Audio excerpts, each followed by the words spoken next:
What is going on, guys? Welcome back to the channel. Panthers advice today, man, could be the start of something big. Now, what am I talking about? Potential two defensive guys to really change the team for the Carolina Panthers. All right, so first, we're talking about right here, veteran defensive option on a silver platter for the Carolina Panthers, potentially. All right, let's take a little bit of a deeper dive into this. Dan Morgan seems content with Carolina's cornerback options heading into the campaign. Now, I love what Dan, Brandt, Tepper, to a point, has done the last couple years. For the most part, right? As far as, given the last 5 to 7. However, the cornerback position still scares me, if I'm being honest. And it's not just about who we have, it's what have we done the last 2 years to really upgrade that position. Because if you look at the past, right, you have Mike Jaire. Now remember, Mike Jaire was traded for Michael Barrett, our 7th round pick. So it's not like they went out and seeked a high performing cornerback. I mean, they did their homework, good for them, but they didn't really go out and really address the position. Then you bring in Shaw Smith-Wade, right? You drafted him in the 5th round. And I like Shaw Smith-Wade. I think he's going to take, a good step or two above what he played last year. But the thing was, in college, he played outside. He didn't play the slot. And then his rookie year, the Panthers have him playing in the slot. So then you compound that with no pass rush, right? And you got Shaw Smith-Wade starting because of injuries, playing the slot, and he's never really played the slot before, right? It's different than playing an outside receiver, especially in the NFL. I mean, the slot guys in the NFL, whoo, there's something else. So the cornerback position is something I hope they address either in free agency. I don't know what we can really still do other than the safeties, Blackman and them. But cornerbacks next year, I hope we grab one. I mean, I think we need depth there pretty badly, considering the league is still pretty pass heavy, but let's keep this thing going. Goes on to say J.C. Horn and Mike J. both got extensions this offseason. Hopes are high that Shaw Smith-Wade can build on his rookie flashes. There's also some intrigue around Jaire, who was scooped up off the waiver wire. I mean, we'll break this down real quick. So Shaw Smith-Wade, for him to be an immediate impact, it's all about him playing in the slot, right? That's where he's going to impact the most. Mike J is not going to play in the slot. J.C. Horn's not going to play in the slot. You got Jaire right here. Certain depth charts have him playing the nickelback. Looking at his film, I don't see it. He's a physical cornerback. So hopefully Shaw Smith-Wade can really take that next step up, right? But again, I go back to really depth. If he gets hurt, who's playing behind him? Same thing with Mike J and J.C. Horn. Then there's also Bartholomew, which we'll get to in a second, right? But they go on to say it's a razor-thin situation that could legitimately go either way, but make no mistake, Morgan won't settle if better solutions can be found. Now, Bartholomew, I'm high on. The reason I mentioned him before is because we haven't seen it in the game yet, right? We see it, training camp, practice, everybody talks about it. But we've seen the Panthers, or certain Panthers, do good in training camp, preseason, and then we get to the season and, they're MIA, right? Nowhere to be found, right? So Bartholomew, I'm not going to put him up there yet, right? I mean, he's got a lot of praise right now. I like him, but I can't put him up there yet until we see what he does in the actual game. So let's keep this thing going. So who are we talking about? Mr. Alexander from the Green Bay Packers. According to Fowler from ESPN, the Packers are releasing cornerback Alexander after no willing trade suitor came forward.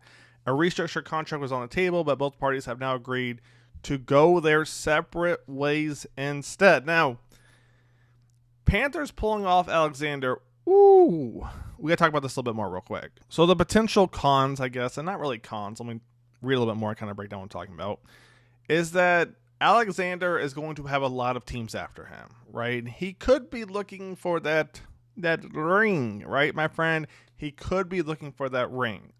So him joining the Panthers, does he feel like that'll really elevate the Panthers to that conference, to that Super Bowl level? It's hard to say. But even with, negatives aside, if you get Alexander, you pair him with J.C. Horn, you got Shaw Smith, you got Mike J, you got Lathan Ransom, which, we'll see what happens. He is a rookie, right? You got Damani Richardson, you got Trayvon Mulrick. This will be the best secondary the Panthers have had in probably quite some time, if I'm not mistaken, right? So if you can pull both those off, right, and not both, but if you can bring Alexander to the Panthers, I mean, I like our chances, because as of right now, here's how the depth chart looks. So like I said before, you got Mike J playing the left side potentially, J.C. Horn playing the right side, Behind them, a Caleb Evans, who I haven't really seen much of yet. Bartholomew, like I said before, he looks good in practice training camp. Will that translate to the game? All right, Nickelback, Shaw Smith-Wade, and Devonshire again. I gave you my thoughts on Devonshire. To me, he's a physical cornerback. I don't know that's going to translate to the Nickelback, right? But we'll see what happens right there. So before we jump to our second defensive player, we're going to take a look at some film real quick and kind of give you an idea of who is Alexander as a cornerback. I'm not going to lie to you. He reminds me of a J.C. Horn. You know, they do a couple of things different, but right here, I think you got the Packers playing cover 3, it looks like, right? So obviously, Mr. Alexander is going to run with him if he goes deep. If not, he's going to pick up this third right here, depending on a corner route, right, or a crosser over the top. But watch what he does right here. He's going to read that receiver. The second that receiver cuts, bang, you got Alexander taking that thing in for 6 right there. So, like I said, off the rip, reminds me a lot of J.C. Horn. Next play we're going to look at, all right, right here against the Bills. I want you to watch him right here. How fast he recovers. I think he's on, if I'm not mistaken, this might be Davis from a couple years ago. I can't say for sure, though. But just watch how fast this man is. So you saw him in zone coverage. You see him in man coverage. This is the kind of cornerback the Panthers are potentially going to get from Alexander. So don't want to spend too much time on film because I want to jump to our second guy, somebody who I think could change our defense in that front 7. Let's take a look right here. So next up is Germaine Pratt potentially being linked to the Carolina Panthers. Now, the Panthers have done a ton of moves on the defensive side of the ball as far as free agency, right? You went and got Trayvon Mulrick, you got Bobby Brown, you got Christian Roseboom. Now, I like Christian, but Pratt to me is somebody the Panthers need. And let me talk about why real quick. The first reason's depth, right? We need depth. All right, Christian Roseboom, I think he's 28, 29. Josie Jewell, he's 29, 30-ish. You got Claude, all right? I don't think he's that old yet. And then you got Trevin Wallace, right? So the Panthers need another guy for depth alone when we're playing that 3-4 defense, right? 3 down linemen, 4 linebackers. You need depth at that position.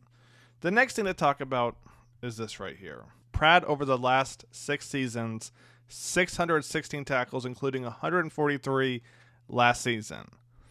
Pratt's no joke. Now, is he your typical 3-4 linebacker? No. All right, he plays in more of a 4-3. So in this article, you know, they talk about the Panthers cutting Clowney. The Panthers have a whole out linebacker. Pratt is an outside linebacker in a 4-3 scheme, so he doesn't rush the passer like Clowney.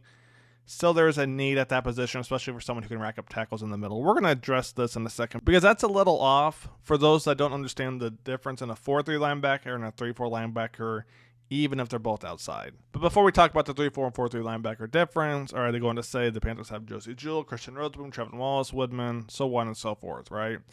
Pratt could definitely start in this linebacking core. 2 things to consider. First, Pratt would be cheap at this stage of the offseason, and the Panthers should have some caps as they cut Clowney.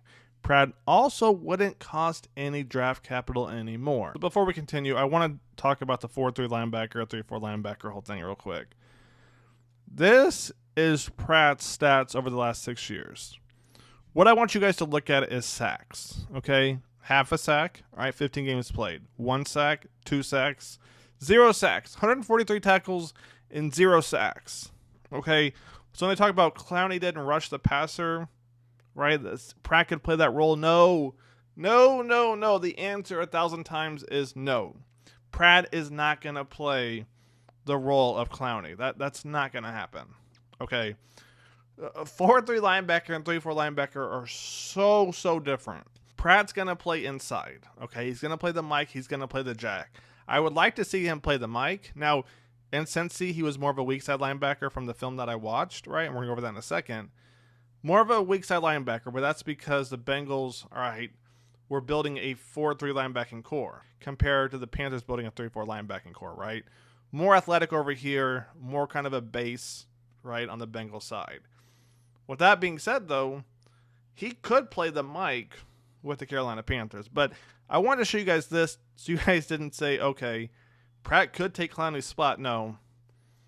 They're so different. So I hate to do this to Pratt on the first play we're going to look at, but I have to show you guys the difference, right away. So this is the Panthers playing the Bengals the last season, all right? From this past season, not last season, all right? I guess it's the same thing, right? But you're going to have Pratt right here. All right. You're going to have Bengals blitzing, I believe, Von Bell right there, right? He left the Bengals and went back to the Bengals from the Carolina Panthers.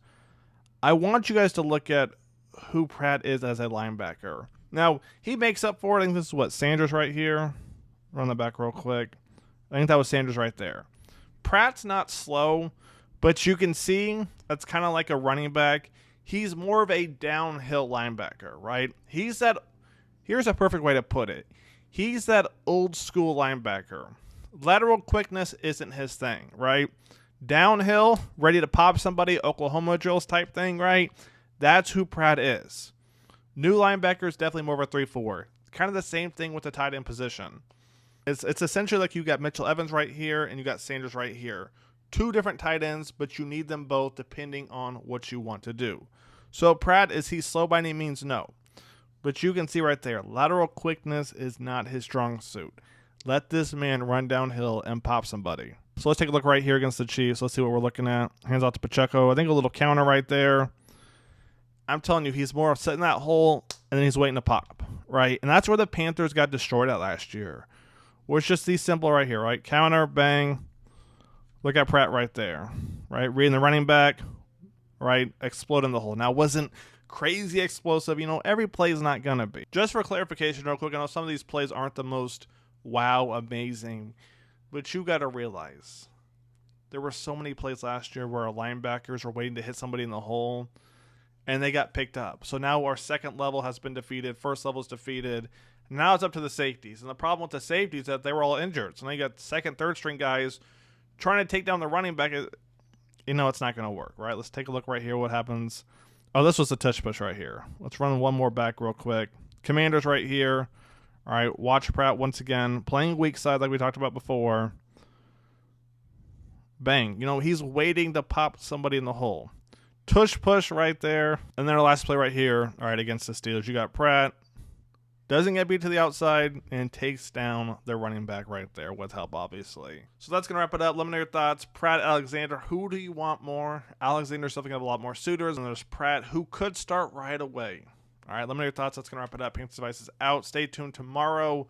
Tershawn Wharton film breakdown video is coming out. Stay tuned for that. Catch you guys next one. Take it easy. Peace.